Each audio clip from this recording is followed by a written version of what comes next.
Si toi aussi t'es un amoureux du ballon rond, que t'aimes le beau jeu, que t'aimes les équipes qui gagnent, que tu suis les matchs de soccer comme un vrai fan, c'est-à-dire qu'un fan, quelqu'un qui a toujours de quoi dire quand son équipe joue mal, quelqu'un qui a toujours de quoi dire quand son équipe joue bien, quelqu'un qui célèbre chaque but comme il se doit, quelqu'un qui est fan de son équipe à fond comme il se doit, t'es sur la bonne chaîne. Bienvenue sur The Rican Spoke. J'ai l'immense plaisir de parler du match du jour, à savoir des différents matchs, si je puis dire, qui se sont déroulés en ce jour. Aujourd'hui, nous avons pu assister aux éliminatoires pour la Coupe du Monde 2022, Qatar 2022, de la zone Afrique. Aujourd'hui, nous avons vu de très belles rencontres. La première rencontre auquel nous avons eu droit d'assister était la rencontre ayant opposé le Sénégal à l'Égypte. C'était vraiment un très très bon match parce que le Sénégal a très bien joué. Le Sénégal s'est créé les meilleures occasions du match. Le Sénégal était tout proche de pouvoir battre l'Égypte, hein. Même sans aller au tir au but. Le Sénégal méritait de marquer 2 buts, voire même 3 buts s'ils étaient pas maladroits. Les Sénégalais aujourd'hui ont fait une très très très belle prestation. Ils ont su jouer, ils ont su se démarquer, ils ont su faire ce qu'on attendait d'eux en fait, mais ils n'ont pas juste été réalistes dans tout le match en fait, à part le seul but qu'ils ont pu marquer, inscrire par Boulaïdia. Mais ce fut un très très très bon match pour la part du Sénégal parce qu'ils n'ont rien lâché. Ils se sont montrés à la hauteur de l'événement. Les supporters aussi ont rendu une très belle copie, hormis les lasers un peu partout, mais ce n'est que partie remise parce qu'au Caire aussi, il y avait des lasers un peu partout. Donc les Sénégalais aujourd'hui ont joué avec le cœur, ils ont pu gagner et ils ont muselé Mohamed Salah, ils ont éteint cette équipe égyptienne de part et d'autre. C'était vraiment terrible à voir cette équipe égyptienne qui n'existait presque pas dans cette rencontre. Surtout en première mi-temps, ils étaient transparents, franchement. Chapeau à Aliou Cissé, cette qualification est méritée. Et encore, on va au tir au but, c'était comme de la loterie. Les deux premiers tireurs des deux équipes respectives se loupent complètement. On aurait cru qu'on était dans un film d'Harry Potter, en fait. Mais en tout cas, c'était vraiment une très belle rencontre pour le Sénégal. Et félicitations encore aux Sénégalais qui sont champions d'Afrique de participer à cette Coupe du Monde 20 ans après. Je crois que ça promet de belles choses. Je crois que le Sénégal a l'équipe pour aller faire de très très belles choses cette fois-ci au Qatar, malgré ils ont été en 2018, mais ils avaient été éliminés pour carton jaune, voyez-vous. Comment c'est scandaleux encore quand on puisse éliminer une équipe à cause d'un carton jaune. C'est terrible cette affaire. Donc j'espère que cette fois-ci le Sénégal ira loin dans cette Coupe du Monde 2022 au Qatar et qu'ils pourront défier n'importe quelle équipe et pouvoir battre n'importe quelle équipe si vraiment ils sont dans un bon jour. Parce que cette équipe est vraiment exceptionnelle, mais il faudrait qu'elle apprenne à cadrer ses occasions de but. Parce que si tu joues contre un Brésil ou bien l'équipe de France, que tu ne cadres pas, mais tu payes cher. Donc c'est un peu ça. Deuxièmement, nous avons vu le match du Ghana contre le Nigeria. C'est aussi un très beau match, hein. Le Ghana a livré aujourd'hui une très belle rencontre. Bon, les gagnants passent la majeure partie de leur temps à défendre. C'est normal, ils jouent au Nigeria.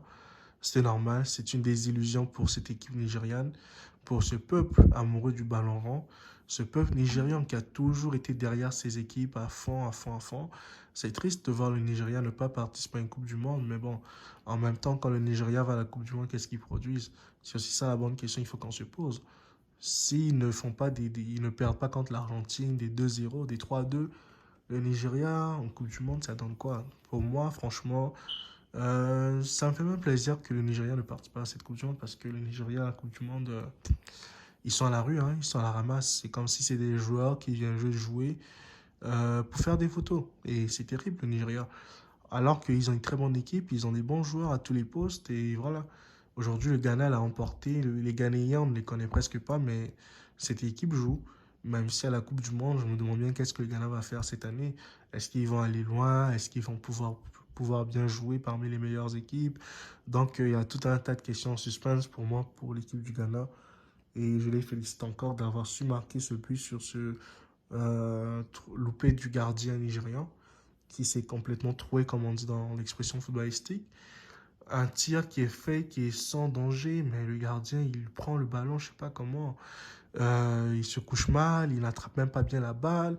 Oh là là, c'est dégueulasse, franchement. Je suis outré. Mais bon, courage à eux et puis force au Ghana, que le Ghana puisse poursuivre sa mission, sa marche en avant et que le Ghana est loin. L'autre rencontre de la journée, c'est l'une des plus belles rencontres hein, qu'on pouvait attendre aussi. C'était le match retour du Cameroun contre l'Algérie. Il faut se souvenir que l'Algérie avait gagné le match aller à Douala, au stade de, je crois. Bon, je sais plus trop. Je vais pas dire bêtises parce que Olembe, ils ont. Olembe, c'est à Yaoundé. Le stade de Japoma, voilà. C'est au stade de Japoma que l'Algérie s'était imposée au Cameroun sur le score de 1-0. On va dire quoi, 24 ans plus tard, 24 ans après que l'Algérie bat le Cameroun en match officiel. C'est-à-dire que l'Algérie avait stoppé l'hégémonie. Mais l'Algérie pensait pouvoir passer. Mais il a fallu que l'équipe du Cameroun, à ce match-là, se donne à fond, ouvre le score en première mi-temps, puisse, voilà quoi, mettre l'Algérie un peu sous pression, malgré que l'Algérie a dominé une bonne partie du match. Mais comme on dit toujours, dominer n'est pas gagner. Quand on domine, on doit être capable de mettre des occasions au fond. Donc c'est triste parce que voilà, une très belle équipe d'Algérie qui est habituée à faire des belles Coupes du Monde aussi ne va pas participer. Mais on peut que souhaiter le meilleur à l'équipe d'Algérie pour la prochaine fois qu'ils reviennent en forme, qu'ils reviennent fort. Et quant aux Lions indomptables du Cameroun, on peut que les féliciter parce que ils nous ont prouvé qu'il n'y avait pas, comme on dit, hein, au Cameroun, on dit quoi, que décourageant n'est pas camerounais. Ils ont su pouvoir jouer, ils ont su pouvoir attaquer avec Rigobert Song à la tête du Cameroun. Je pense que cette équipe est partie pour être comme le Sénégal avec Aliou Cissé. Donc, chapeau aux Lions indomptables. Ils ont fait leur match, ils ont fait le job, comme on dit. Ils ont été à la hauteur, ils ont su concrétiser leurs actions par Choupo-Moting et puis après par Karl Toko Ekambi. Qu'est-ce qu'on peut demander d'autre au peuple camerounais si ce n'est que les féliciter et les encourager pour la suite, leur demander d'aller à la Coupe du Monde cette fois-ci et de faire des belles choses parce qu'on n'aimerait pas voir ce qui s'était produit en 2014, là, les conflits, tout et tout, c'était vraiment stupide. Et cette fois-ci, j'espère que l'équipe camerounaise ira à cette Coupe du Monde, va faire du beau jeu, va produire du très très bon jeu, va être capable de pouvoir mettre la barre haute pour son pays et tout. Et on leur souhaite bonne chance à eux. Après, nous avons comme assisté au match de la République démocratique du Congo contre le Maroc. Franchement, je suis vraiment étonné du score de 4-1 parce que cette équipe congolaise, au match aller, ils ont quand même fait un beau match. Hein. Il faut se souvenir qu'ils avaient ouvert le score. Ils avaient quand même dominé le Maroc et le Maroc était revenu en fin de partie pour égaliser un 1-1. Mais aujourd'hui à Casablanca ou bien ouais, c'était vraiment du football, hein. Ils ont pris des buts qu'on sent même qu'ils ne voulaient même plus jouer, qu'ils étaient comme découragés d'attaquer, découragés d'avancer. Ah, j'ai pas reconnu cette équipe aujourd'hui, hein. Franchement, le Maroc a vraiment su faire déjouer la RDC aujourd'hui. Mais bon, félicitations Maroc. Je savais toujours que quand il y a Achraf Hakimi en équipe nationale, ce type, c'est un but tous les matchs, hein. Un but chaque match, là, Hakimi, c'est un but par match sur le maillot du Maroc. En tout cas, le Paris Saint-Germain devrait s'en inspirer. Pochettino devrait tirer des leçons de positionnement d'Hakimi avec l'équipe nationale et son positionnement au Paris Saint-Germain. Donc, c'est un peu ça. Félicitations Marocains. On espère qu'ils vont faire une très bonne Coupe du Monde, qu'ils vont pouvoir être à la hauteur, qu'ils vont pouvoir apporter des choses, qu'ils vont pouvoir rivaliser avec les meilleures équipes aussi à la Coupe du Monde. Parce qu'à la fin, c'est l'Afrique qui gagne. Donc, on peut dire que félicitations Maroc encore. Félicitations aussi à l'équipe de Tunisie aujourd'hui parce que la Tunisie a eu un match contre le Mali. Le Mali avait perdu sur un but malheureux de Sissako, si je ne me trompe pas. Il avait marqué contre son match aller.